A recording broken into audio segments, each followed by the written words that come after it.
Hey guys, good morning. Welcome to this next iced coffee date. We are going to recap week 12 of this cut.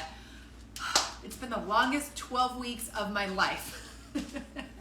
And so I have learned so many things, and I am going to do a full recap. I have a full recap of as far as this cut goes, as far as like what I've learned, because I really do feel like I've realized a lot over these 12 weeks. I mean, number one is 12 weeks was way too long for me to be consistent.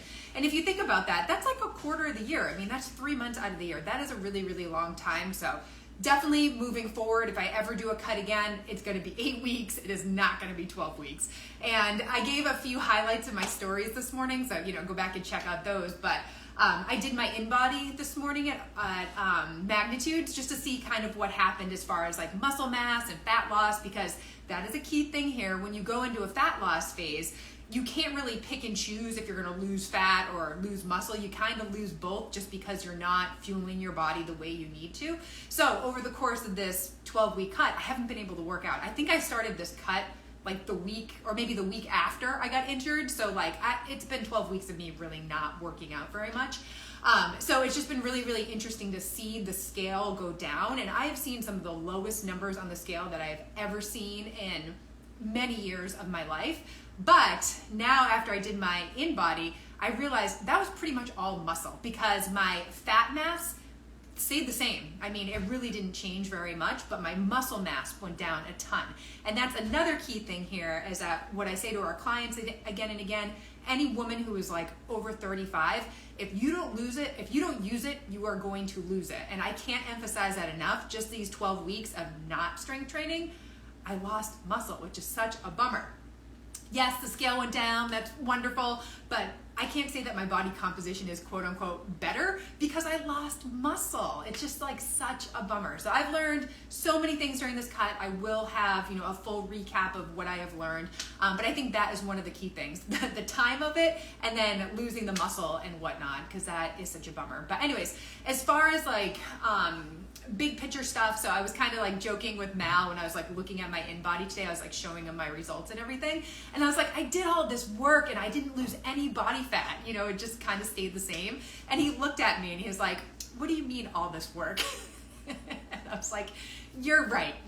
I kind of wasn't very consistent the last 4 weeks of this. I'd say the first 8 weeks I was on top of it, tracking my macros, hitting my protein, and then it was like less and less consistency as the final weeks of this cut went. And I don't know, maybe it would have changed my results, but I also think it's really important to know yourself and know how consistent you can be. And I thought 12 weeks was going to be fine. I was like, this is not like the longest cut, it's not the shortest cut, it's like kind of in the middle, and that 12 weeks was too long. So I just know going forward I'll probably do like the 8-week mini cut and just be, as consistent as possible. But I think that other key piece here, I'm trying to get all the highlights here for you guys, is that you have to be honest with yourself. And I was honest, Mal was honest with me too, but like honest that like I didn't do what I needed to do those final weeks. I was just over it. There was so much diet fatigue. I was not going off the rails by any means, but like there were a bazillion celebrations. And I wasn't hitting my protein goal every single day. And this last week,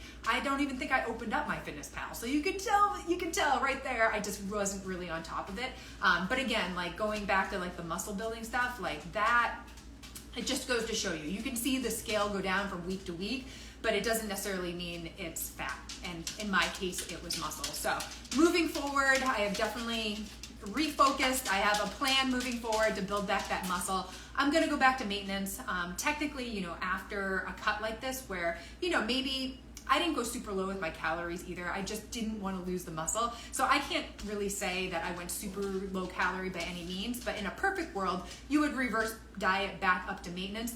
I'm just going to go back to maintenance. Like I am so bummed about the muscle that I'm just like, we need to build muscle. We need to get strong. And I really do think having more muscle on my body composition looks different too. I was just saying that. I'm like, I don't have shoulder muscles. I totally lost my butt. I don't have a butt anymore. So I am all about building muscle the next few weeks. And, my hip back is feeling a little bit better. The cortisone shot is scheduled for next Wednesday.